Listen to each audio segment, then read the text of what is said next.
My slideshow.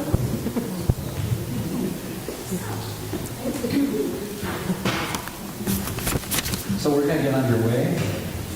A heartfelt welcome to the GTEC Crisis and Hope Town Hall. I'm Arden Henley, and my co-host Tom Hetherington over there, Tom. And also from the GTEC team here tonight, our program manager, Michelle Nguyen, and board member Todd McGowan,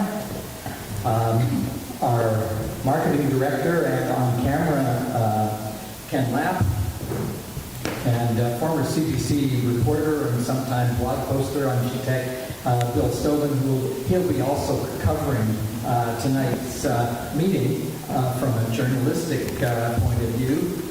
So we'll have some record of this, and you might see him taking a few pictures. If you have any sensitivity, by the way, about being on camera, please let us know, and we'll refrain.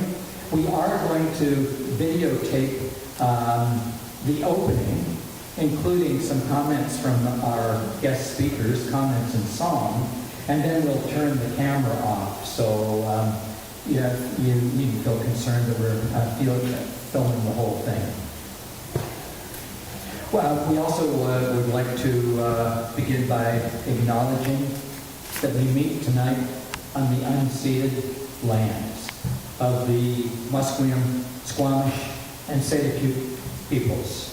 And we give thanks for their care and stewardship of the land over countless thousands of years. We'd also like to acknowledge the support of the Vancouver Foundation and the Kitsilano Neighbourhood House, who has provided the space for us to meet tonight pro bono, free of charge. And I left out our security man at the door when you met Matt Fisher, and he'll be joining us a little bit later.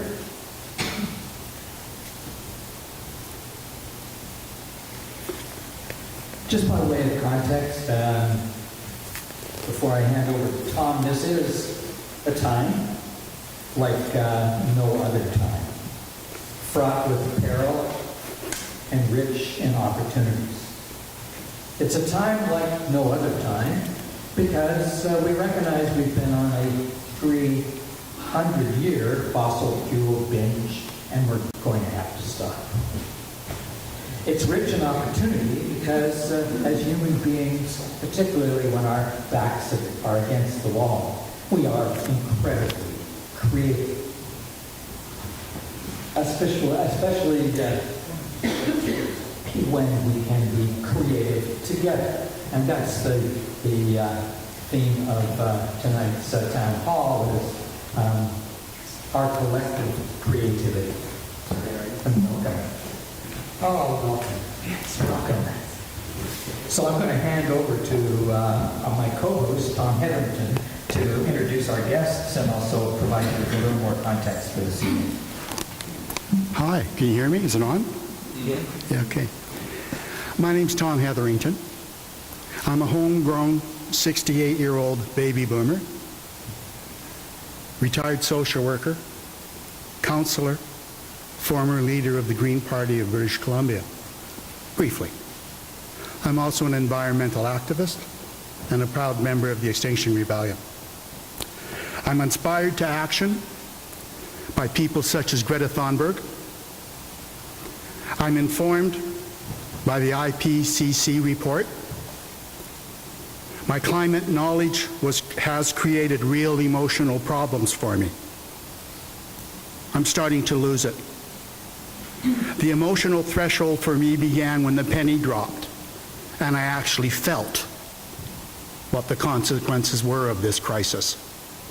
It's one thing to know them in your mind, it's another to feel them. I began to lose sleep. I remember thinking, this is not a bad science fiction movie, it's reality. There is no John Wayne that's going to come in at the 11th hour and save us all. I was scared. I still am scared. I've become very anxious and depressed. I began to see myself going through the stages of grief. I'm a counselor. I know what those look like. I started to lose control in social situations and sometimes felt rage that I have to struggle to contain. I'm also a guy who wears his heart on his sleeve. I tear up more easily. For example, sometimes when I see young people planning for their future, or a mother with a baby, I start to tear up, thinking of that future and what waits for these young people. I'm almost tearing up now, just telling you that. I struggle to keep quiet about reality, their hopes for the future. In short, I'm drifting into what some would call situational depression and anxiety. I feel sometimes like I'm going crazy. It's not okay for a trained counselor, to cry on buses because of the news that he sees on his Facebook feed, or start arguing and yelling at his friends and relatives who do not seem to understand, who are doing very little. I also began to notice other people experiencing similar problems. As I began to let my climate anxiety come out, as I came out, we started to talk honestly to people. I started to feel less overwhelmed by my emotions. I also became more comfortable with my tears. I see tears as a physical purging of the emotional system. I also found that many people do not want to believe that the crisis is real, or they're not able to really appreciate its consequences. I try not to talk to these folks about the crisis because when I do, I tend to alienate them, and they distance from me as a human being and a friend, and that's very hard. I'm a great guy to invite to a party.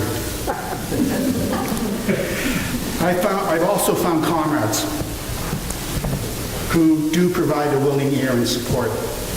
I've developed meaningful relationships, meaningful and deep relationships with some of these people. It's these relationships with people that provide me with hope. Human connection being the most useful mechanism in coping with difficult times. Human relationships may not provide all the solutions, but they provide comfort. The other thing I learned was that in order to have any hope, it is necessary to move from grief and despair through action towards hope. And that process requires courage. I heard the definition of the word courage the other day that stuck with me. Courage is doing the right thing even though you're not sure of the consequences. For me, that action has taken several forms. I increased the amount of mindfulness work I do. I increased efforts to live in the here and now. And sometimes that means scheduling activities and turning off my phone and just trying to forget about it. Just trying to find a little peace. I speak with others about my depression, my anger, and my grief, and I trust that they will accept me. I started to take action about the climate. I rebelled. As a social worker, I am concerned not only about my own well-being, but the well-being of others. I am very pleased tonight that we have several speakers and audience members who I've seen turn grief to hope through taking action. People who are prepared to stand up, to not be a bystander. Stand up and sacrifice for us all. People like Elin Gibson, who stood up and went to jail as a result. Ruth Walmsley and the good people at Broke. Ruth's been an activist all her life. Hard work, organizational skills, music, prayers helped her stop the pipeline, provided me with hope. I hope she stopped the pipeline. Yeah. Ruth's colleague, an Anglican priest, with a small parish in New Westminster. I don't know her yet, but I'm very looking forward to hear what you have to say, Emily. I honor my fellow rebels in the Extinction Rebellion and remember those brave rebel arrestees, like Mayan, who tomorrow morning will go to court to face charges because of her occupation of the Burrard Bridge. Thank you. I honor the rebels in Washington, D.C., who today began a hunger strike. Young people coordinated 20 countries across the world, demanding change. I honor former city councilor member and public health and environmental activist, Fred Bass. He's going to speak with you tonight.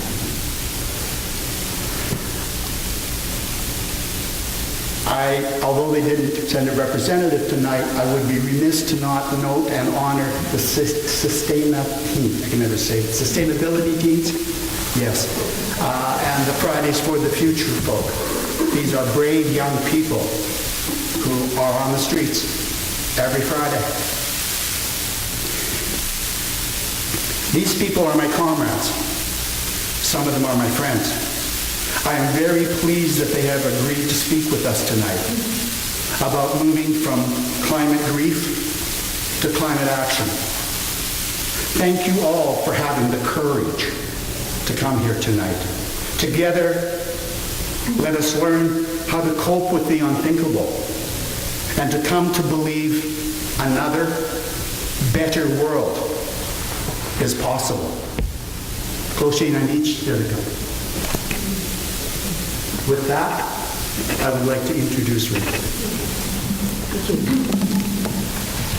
Hello, everyone. It's good to be together tonight to contemplate how we move from crisis to hope and from despair to action.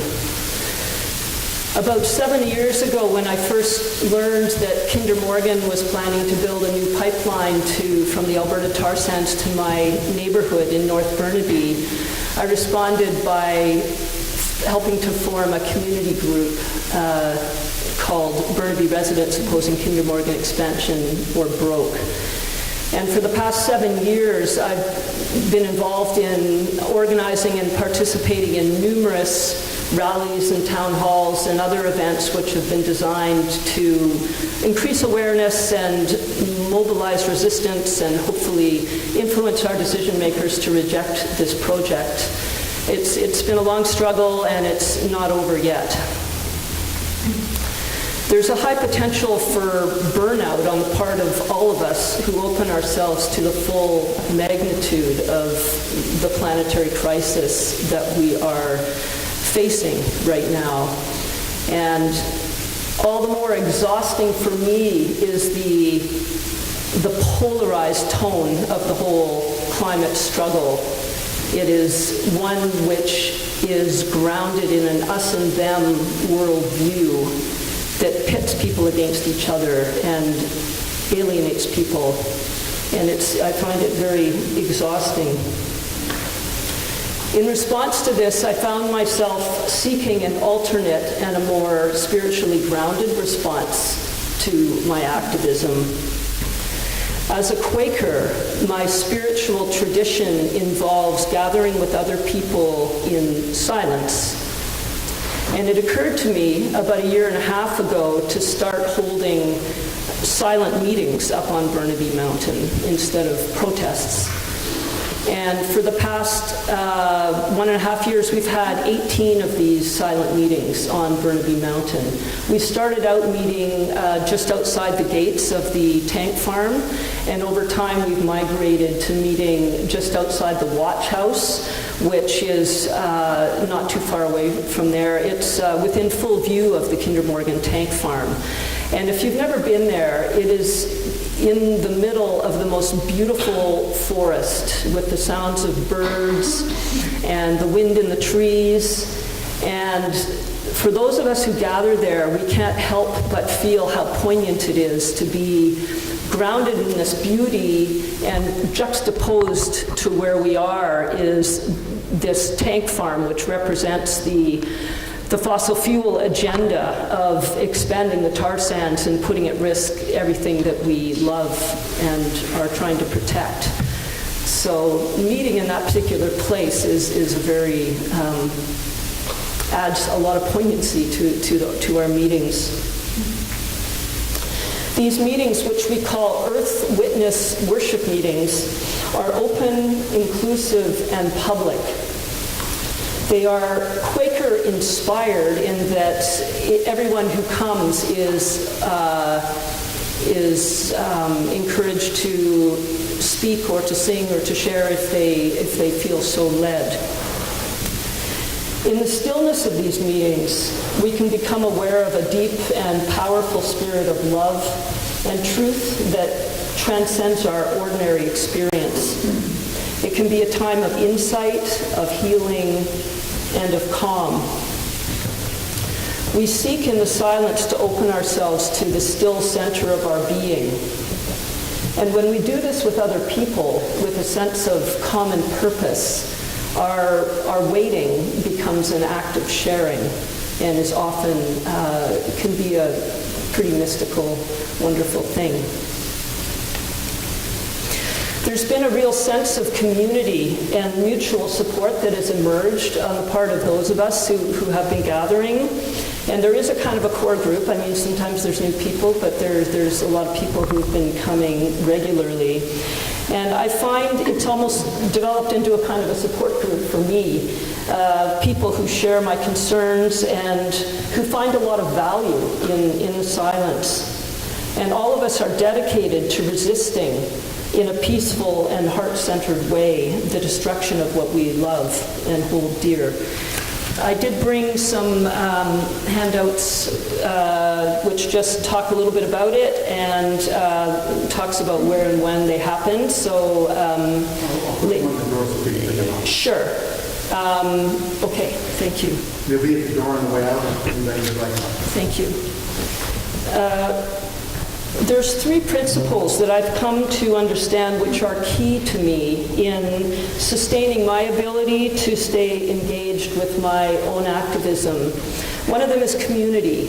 I think that's kind of a natural one that everybody understands, that connecting with other people who share our concerns is such an important part of keeping ourselves, keeping ourselves in a good place. The second is taking the long view and recognizing that what we're engaged in here is a planetary shift. And these kinds of planetary shifts have their own timeline, which is kind of a hard thing to wrap our heads around given what we're facing right now. But I still think it's true that if they have their own timeline, and we have to understand that. If we are impatient, that can be something that leads to burnout. The third is remembering that I am not responsible for the outcome. The only thing that I'm responsible for is to discern what it is that I'm led to do and to listen to my conscience and to be true to that. I personally believe very strongly that if I buy into the idea that I'm responsible for the outcome, that's like carrying the world on my shoulders, and that in itself is a sure recipe for burnout. So I just try to do what it is that I feel like I'm led to do and just leave the rest, which is not really within my personal control. And one more thing that sustains me a lot is music. And even though I have not yet made it to one of the rehearsals, I wanted to give a shout out to the Climate Choir. And the details for the Climate Choir are on the other side of that little orange sheet there. They meet every Thursday evening at the Mount Pleasant Neighbourhood House, and they are dedicated to bringing climate justice songs to the streets and sustaining a regenerative culture with health and well-being, and all voices are welcome. So if you find that you resonate with music and that it feels like an action that you could take, they do a lot of showing up at protests and bringing that sense of joy and music to those sorts of situations. And lastly, I'd like to share a song with you. And it's a song by Sarah Thompson, and my dear friends Joni and Chris are going to join me in singing that. And it's a song called By Breath. And it's a song that all of us feel very strongly reflects a very deep truth, and that is our interconnectedness. Our interconnectedness with each other and with the earth and with all life. And the words of the chorus are, by breath, by blood, by body, by spirit, we are all one. And you're welcome, that repeats a few times during the song, so you're very welcome to sing along on the chorus. Would it be better if we got up on their stage?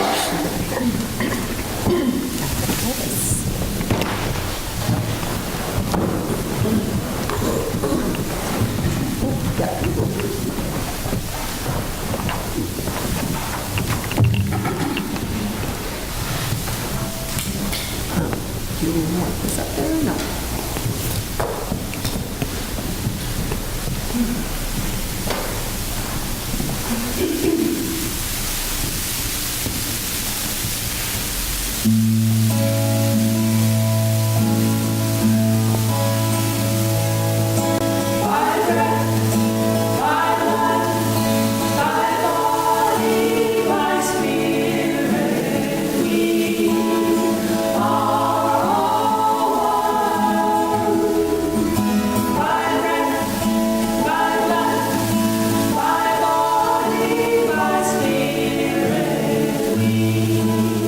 Our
So it's my pleasure to introduce my friend Emily.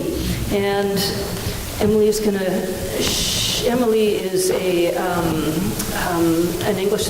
Anglican priest at the St. Barnabas Parish in New Westminster, and she has recently had a really amazing experience. She was invited to the synod that the Pope called in Rome, or some parallel people's synod, I guess. Yeah, and anyway, she's going to I think she came back very, I don't know what you say, full of hope and passion. And, yeah, and so she's going to tell us about that. So, thank you, Ruth, and good evening, everyone. Todo está interligado nesta casa comum. Todo está interligado como si fuésemos un. Any Portuguese speakers here to correct me? It's a song I learned in the common house in Rome. Everything is interconnected because we are all one. Everything is interconnected in this common house that we share. So again, my name's Emily, born in Argentina, raised in the United States and Canada, moved when I was a young woman to Guatemala and Mexico, where I lived on and off for many years. There encountered a movement for liberation, which I joined and have been a part of ever since. When I returned, my latest sojourn for 4 years, in the middle of it, something very astonishing happened. I was elected the co-president of an international liberation theology network, which was founded after the murder of Oscar Romero, the bishop, the Archbishop of San Salvador. In 28 countries, this is a movement which unifies Christians who are struggling for liberation. So that was a real surprise. I did not expect to be elected co-president of this network. And since then, I've been to many of the countries in all of the regions where this network operates. As well, I'm a parish priest in a small, poor parish on the edge of New Westminster. Working people, refugees, retired people, families. It's quite something to be, it's quite an honor to be working in that place, which I love. It's sometimes hard to connect the two, but they are connected. And they are connected because everything is interconnected. The struggles are interconnected. The monster that we're facing is large and has many tentacles and is interconnected as well. So as the co-president of CICSAL this October, I was invited to travel to Rome, which I've never been to we began in the garden of the Vatican, where Pope Francis, with Edna Oliveira, an indigenous leader from the Amazon region, together planted an oak tree in the garden on the feast day of St. Francis. And that was where we began this journey. I was invited to attend what was called the Common House, which were the parallel activities down the road in a large church. We gathered every day, and mostly we prayed together, we sang together, we danced together, and we listened. Our role as the invited people was to go and not bring a big agenda of our own, but to listen. And then they asked us to be resonators. And my wife is a musician who plays a guitar, and I don't know what the resonator do. A resonator takes the sound and makes it louder. So we're not speaking for anybody who can't speak. There are no people who have no voice. There's a lot of people who don't listen. I'm sure everyone knows about what's been going on in the Amazon. It's been going on for decades and centuries, and this year particularly has gotten a lot worse. My heart broke when I saw the dead anteater in the ashes. That was it. That was the point where I just couldn't bear it any longer. So this special synod was called by Pope Francis 2 years ago, and it was the special synod on the Amazon. So it brought together the bishops from all of the 9 countries that touch the Amazon, the priests and the religious sisters, and about 100 or more indigenous leaders as well. The Pope said, the indigenous people are the first interlocutors, is that right in English? The first people to speak, the first people to listen. As I've lived in Guatemala, on and off, my last period was up in the Quiché in the highlands, in the ground zero of the genocide, where 250,000 Guatemalans were killed. And what I learned there as well was how to be present with people. And I think the greatest lesson that I took away from that experience is an understanding of how sacred everything is. I know it's not something that is just an idea in the center and the core teaching of indigenous people in Guatemala. I believe that's the shared teaching of the original peoples of this continent.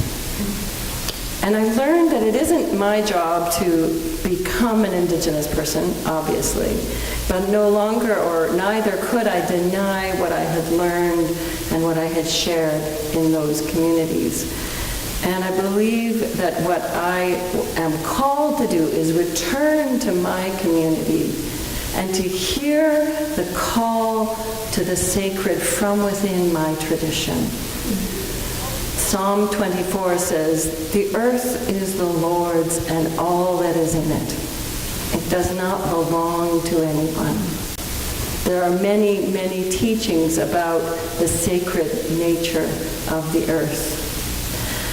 So as a resonator from that meeting in Rome, the message I bring back is that we are called to look into our own histories, into our own traditions, and into our own places, and stand up to the demonic forces of destruction, wherever they may be.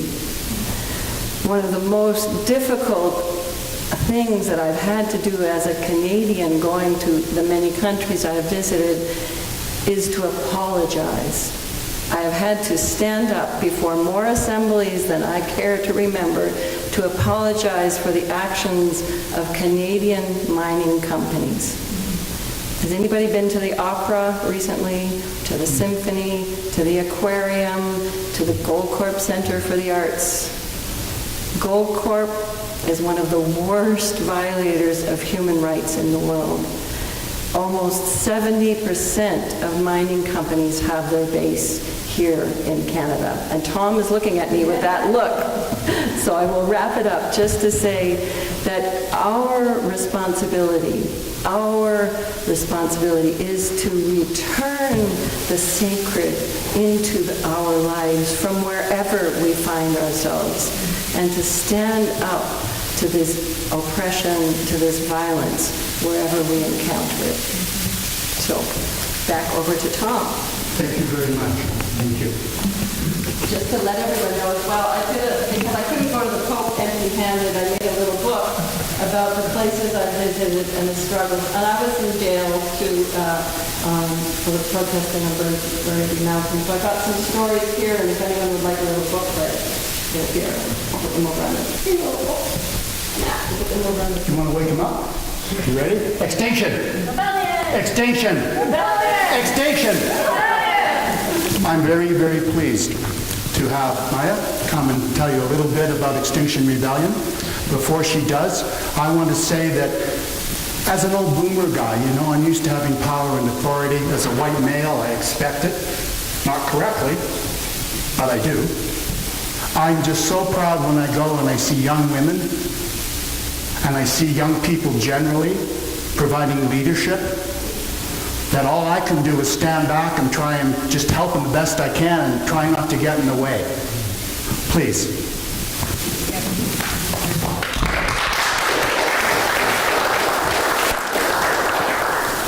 Thanks so much for having me. I'm really honored to be here.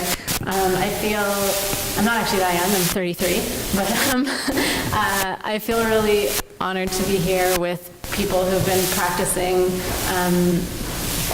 these practices for a long time and have gone really deep with different knowledges. So yeah, I'm here on behalf of Extinction Rebellion. My name is Maya Kreitzman. For those of you that might not know what Extinction Rebellion is, it's a global movement that's mobilizing nonviolent direct action or civil disobedience to minimize the worst outcomes in the climate and ecological crisis that we're already in. And this is happening around the world in many countries. It started in London just about a year ago and has grown pretty fast. And you may have heard on the news of people getting arrested in the middle of cities. And this is part of a rebellion.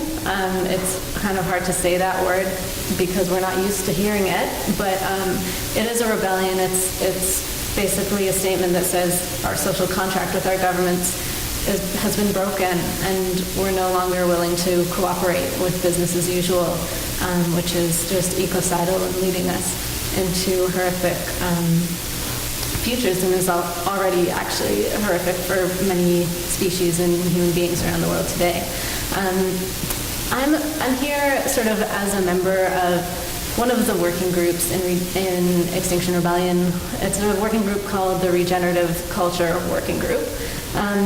And I think this regenerative culture concept echoes many of the things that Ruth and Emily have been speaking about. And it's kind of been packaged and purposed for us, for members of Extinction Rebellion that are going out and doing actions on the street. So regenerative culture in Extinction Rebellion is a set of intentions, practices, values that we're actively cultivating for two reasons. One is to prevent burnout because we need to nourish ourselves and regenerate ourselves as we're doing things out in the street that take a lot of effort and exact a certain amount of cost on us. And the second one is because these resilient, adaptive, regenerative cultures is what we're going to need anyways to survive in the coming decades as this world experiences upheavals and changes that are probably inevitable, even if our most optimistic aspirations come about. So a huge part of regenerative culture is making space for people to feel and share emotions like we're doing tonight. This evening has hope in its title, but as you guys have heard, we talk about grief, sorrow in equal parts. And yeah, those are hard emotions to experience.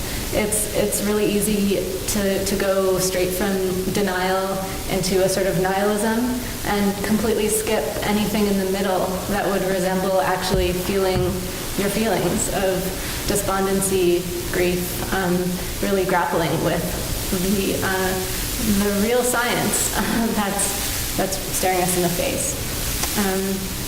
So regenerative culture is about sort of cultivating that fertile middle space in between the denial and the nihilistic despair. What do we feel in that fertile space? How do we sit in that? Hopefully with a lot of support from a community. Focusing on hope only is something that a lot of politicians are calling us to do, and sadly that can be a sort of soft denialism, because even if we succeed in a lot of the goals of our justice movements, we will still suffer, and creatures on this planet will still suffer and are already suffering. And so a regenerative culture stems from the demand to act as if the science is real, and that means that we're required by reality to really encourage a culture and a way of relating that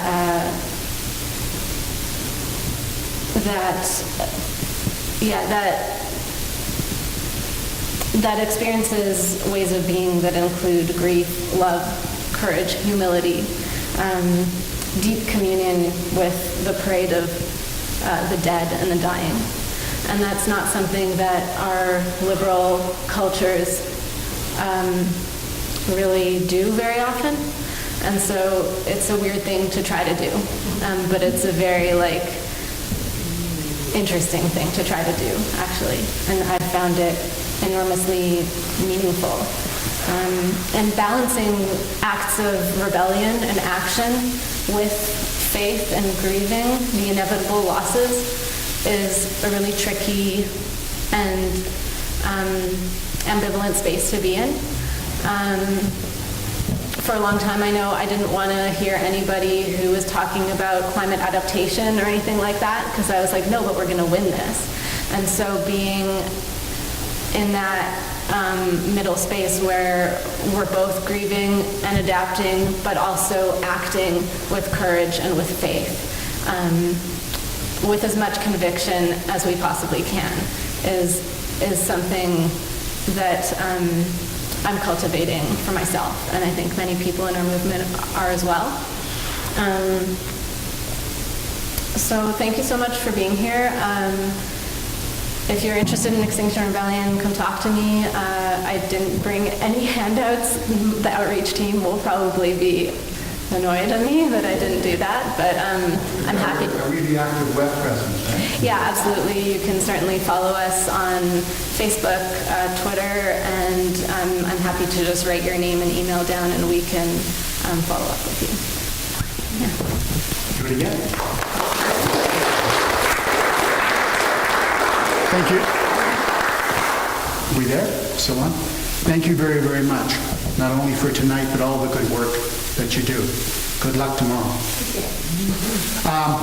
Fred Mass needs no introduction. I'm going to give him a short one anyway. Fred, among other things, was a city councillor and a public health activist who I think, I'm going to say, single-handedly pioneered anti-smoking policy, not only in the city of Vancouver, but province and maybe internationally as well, Fred? Yeah. Pardon me? Not in Rome. Not in Rome. And also, Fred has another side that I know him as well with, which is as an environmental activist. He's done a number of very heroic and courageous things. Did you stop a coal train once? Do I remember that? 12 other people. I was a part of it. Yeah. So Fred, I think, is on a lot of levels, but for sure on an experiential level, able to tell us about how hope can come from action. Please, Fred.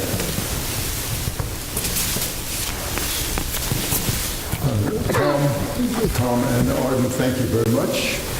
And thank you all for turning out here tonight. Everybody hear me? Yeah. Okay.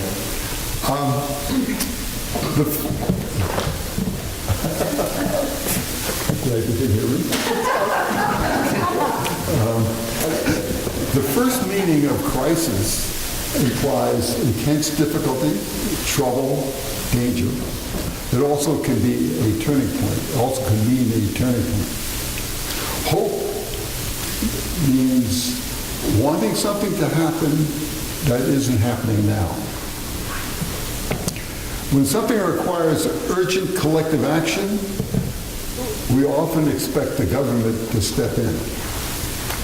However, instead of the government stepping in, it's usually a few people who initiate change.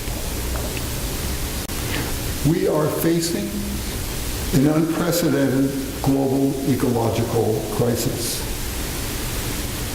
that includes radical climate disruption, the Earth's sixth mass extinction, major loss of topsoil,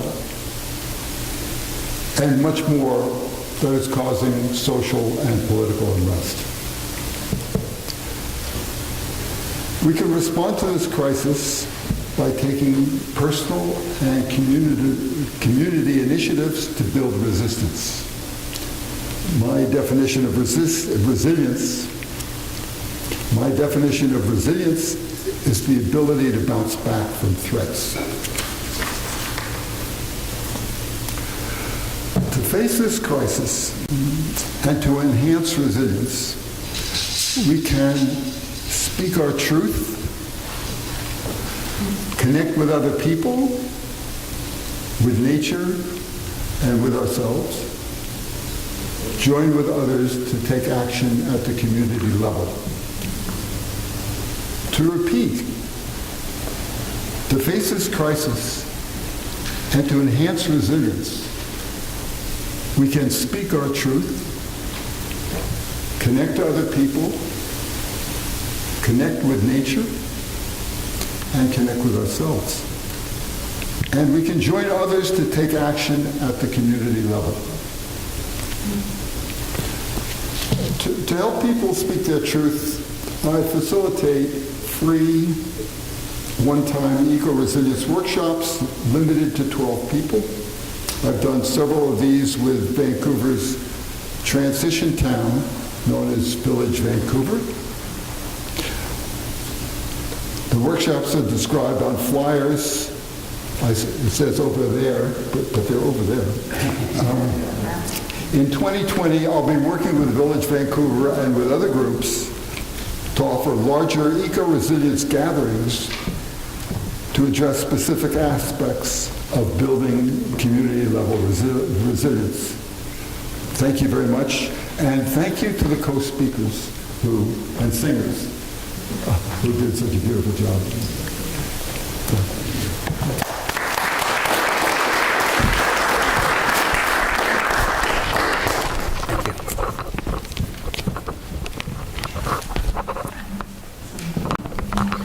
Thanks so much to our guest speakers. We wanted to provide all of us together here tonight with an opportunity to hear from the front lines of what's taking place in relation to the climate emergency or climate crisis.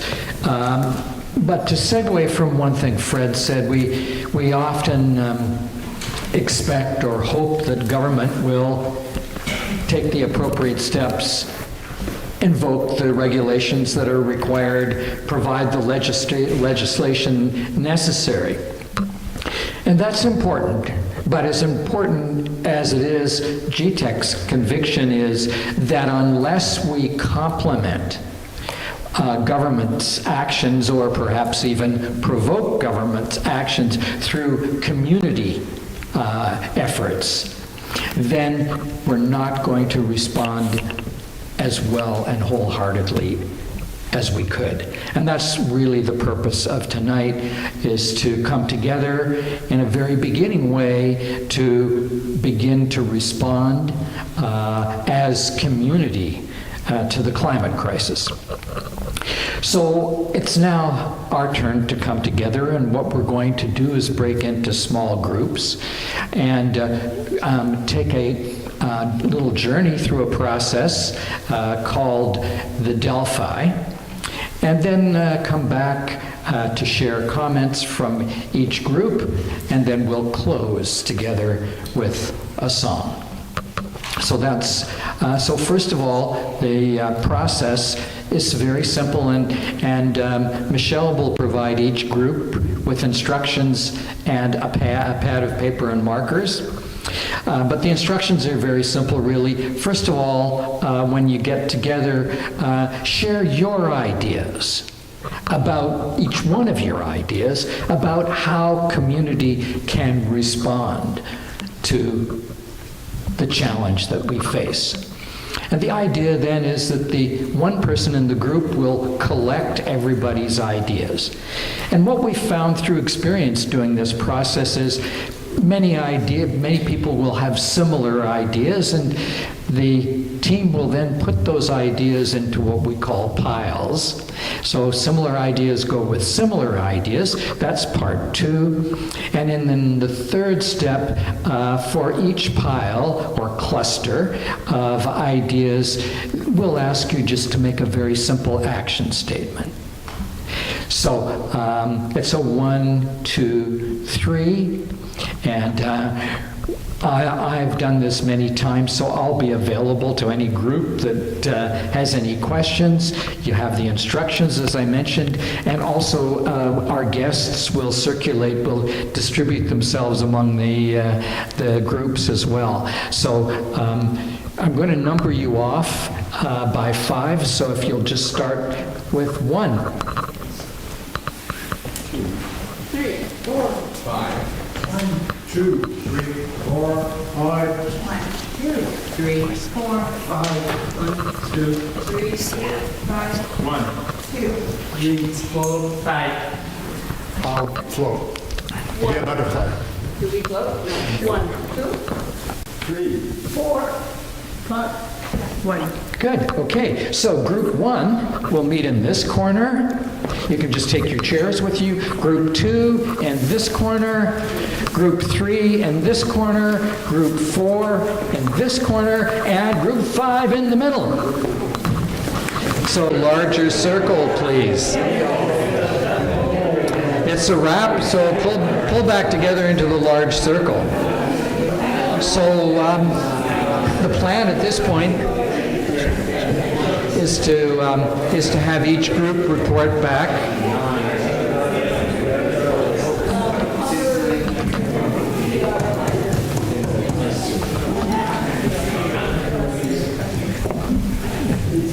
Okay, so I'm going to call on each group to report. And I just want to check with you, we'd like to film the reports. But if you're uncomfortable and you're the reporter and you'd rather not be filmed, just let us know and we'll be glad to respect your request. So let's go backwards from group 5. So can we have someone tell us from group 5, and I'll pass them the mic.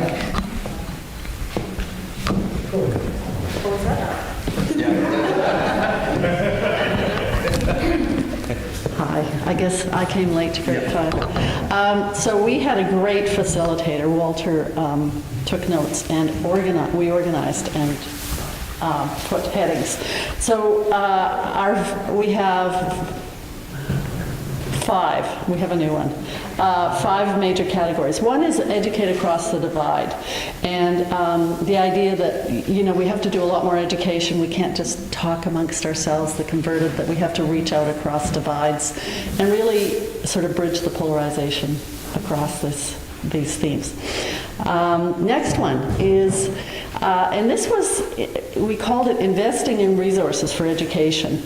Getting the science right. There's so much debate about what the actual need is, and there's a lot of controversy, so getting the science right.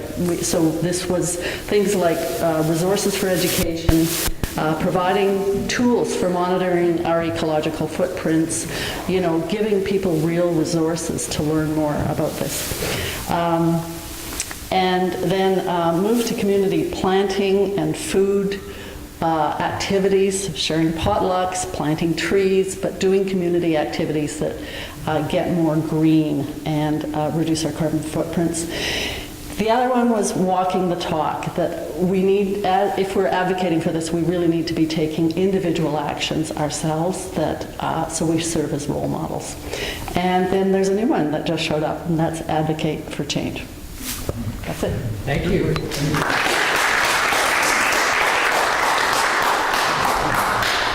I'm the representative for Group 4. I'm going to attempt to narrow down all of the things that people said. And I think we have 4 categories. It may turn out to be 3 or 5. We'll see how far we get. One is, we talked about things we do as individuals, and everything from talking to our MPs to speaking to our friends and to our family, to listening to those people, to getting your voice heard just on an individual level. That was one. We also really recognize the need for being with others as much as possible, as opposed to in front of our screens at home. We've thought of lots of words: to co-inspire, to collaborate with people, to be in support with one another. How do we do that? Maybe we just have to practice that a lot. How do we involve ourselves with people who are perhaps on the margins, or perhaps aren't listened to enough? Like perhaps people who are passionate enough to be arrested 5 times. Because there are folks like that. And how often do we get to hear from them directly? Another one is, how do we get support for ourselves, and how do we give support out? How do we listen well enough to each other? And I think we have to figure out how to like each other, which means that usually comes from listening to each other deeply enough, without agenda, without interrupting. And so you begin to build trust, because we're going to need each other as things hit the fan. And the fourth one was getting practical. What kind of priorities are there for your region? What's the most important thing for where you live? What goals are you going to put there for that? And how do we know what's successful? How do we measure that? How do we know when we're getting where we're getting? Or how do we keep going even if we don't know if we're going to get there? So it sounds like I have a lot of questions as opposed to plans, but thank you.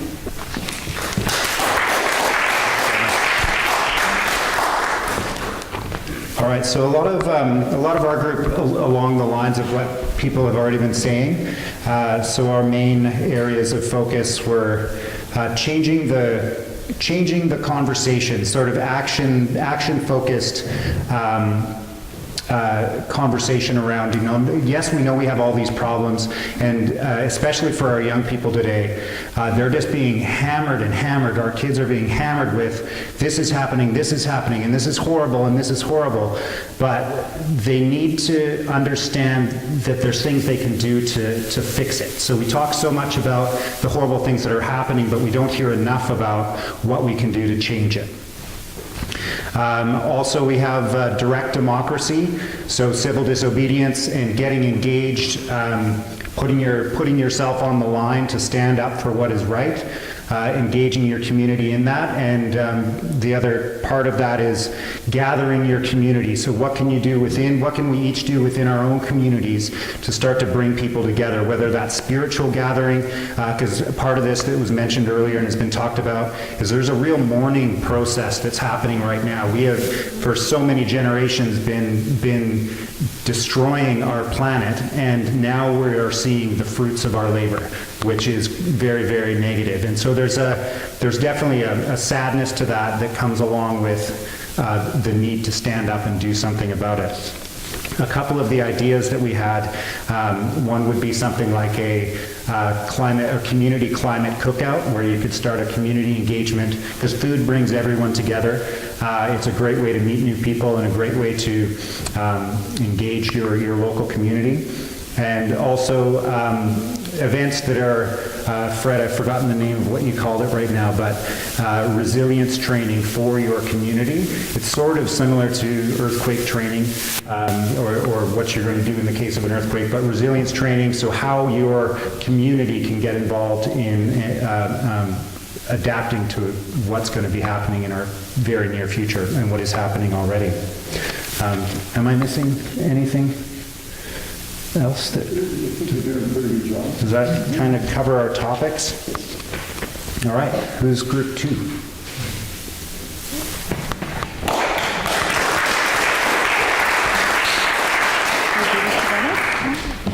Okay, so we We talked about things that we could do individually and as a community, and that we could lobby government to do. So individually, we talked about making ethical investments and making choices to do things like walking, riding our bikes, recycling, decreasing our own consumption, changing just the practices in daily life to make things better. Individually and communities, we talked about engaging in our own communities, whether it be if we lived in an apartment or in a triplex or in a neighborhood, and just talking about issues on the climate crisis with our neighbors, and maybe bringing in resources just to get everybody more informed. We talked about individually and with our community to vote and apply pressure to challenge politicians to be accountable. We also talked about identifying and promoting corporations that are following climate-friendly practices, and there's actually lots of them in Vancouver. We thought about having family car shares within neighborhoods where, because electric cars are quite expensive still, and maybe sharing that with maybe having 3 or 4 family groups together and sharing a vehicle. We talked about having car-free days citywide to start, maybe having a Vancouver car-free day, and hopefully having it go wider. Do you want to share a few? You're doing okay. Okay, we talked about this would be community, individuals, and government lobbying to have all plastics banned. So everything from plastic bottles, bags, packaging. And this is something else that when you're in a community, to be leading by example, taking your own containers to the store, not buying plastic wrap, not using plastic water bottles, that kind of thing. So I could go on and on, but we had a great discussion, so thank you. Number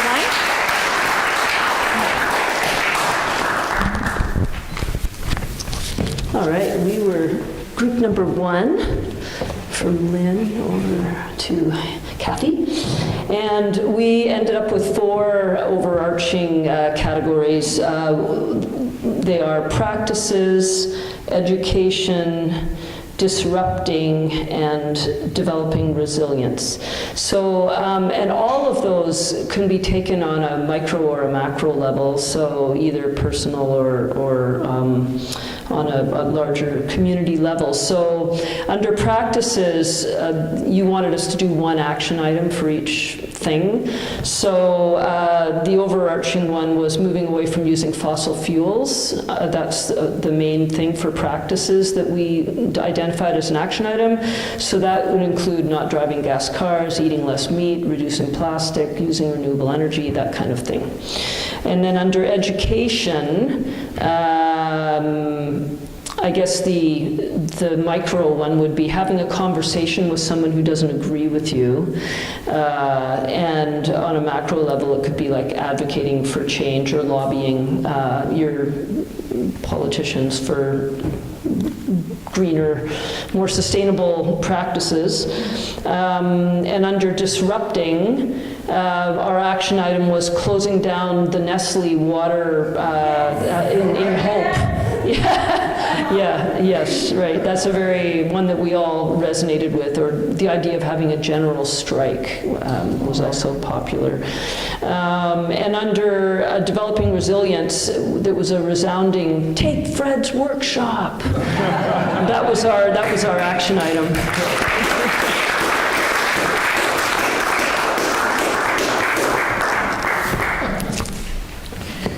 Well, thank you, everybody, for coming out and being together in this way on a rainy November night. We have, as you've seen, videoed the guest speakers and also the feedback to the group as a whole, and it'll be posted on our website. We will also provide you with a written summary of this evening's proceedings at the email that you provided when you registered. If we don't have your email and you'd like to have those notes, just let Michelle know and she'll make sure that you receive them. We'd love to hear from you. If you have any further thoughts or ideas, you can always reach us at gteccanada.ca. And for those of you who would like to express your ideas more fully, we have an online free access publication called the GTEC Reader, and we're very interested to receive submissions. So once again, on behalf of the GTEC team, thanks so much. And our plan is, Tom, do you want to? Yeah, I just wanted to remind people that this isn't the only type of event that we offer. Over the coming months, we will be offering, let's call them one-night workshops around environmental issues. So I invite you to pay attention to our website, have a look at those, enroll. And I guess if you want to offer a workshop, it would be a venue where you could take some kind of academic action, I guess, and, I don't know, talk about beekeeping. I don't know.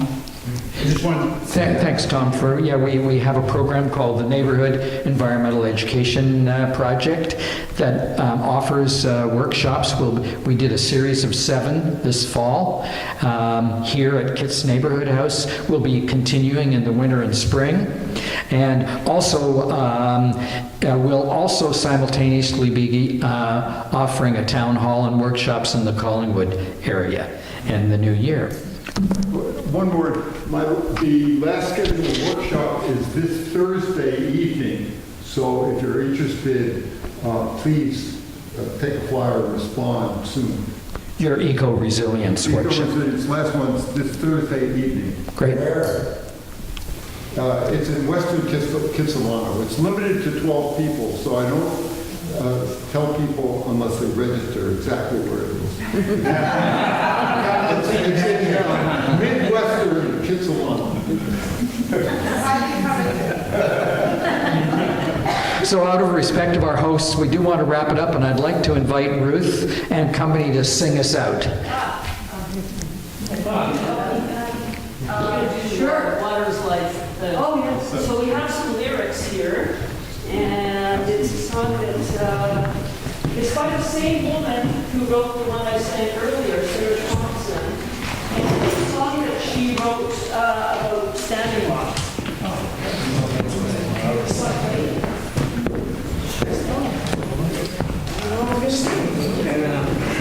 While the musicians are getting ready, I'd like to invite everyone to come to New Westminster. 2 o'clock this Sunday afternoon, we have something called the Sacred Singing Circle, led by Patty, myself, and another singing leader, Caitlin Riley-Beck. And it's an opportunity to sing to the darkness, is what we're calling this.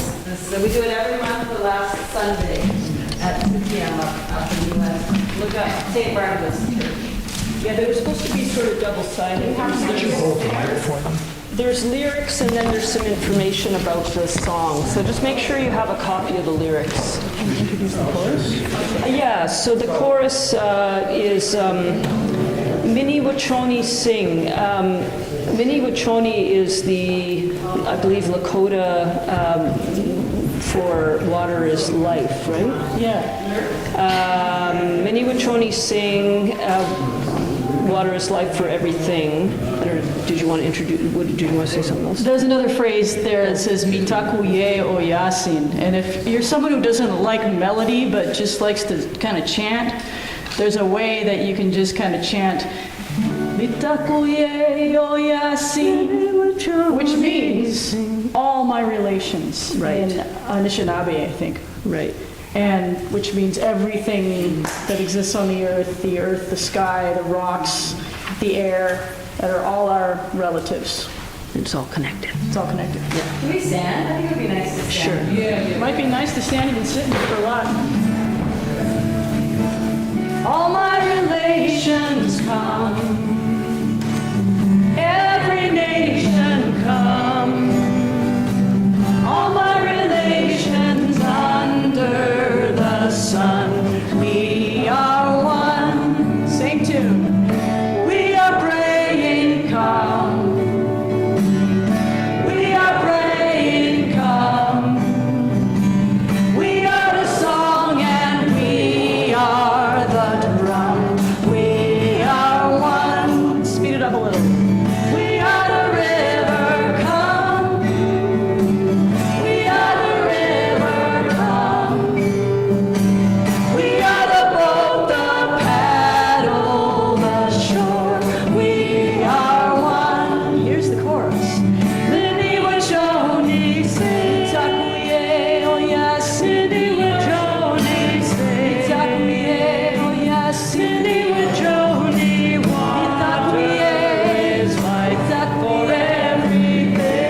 important, it counts.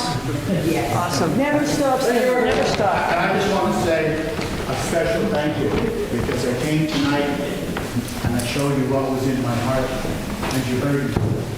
So thank you very, very much. And I hope to see you again in the streets. Thanks, Tom.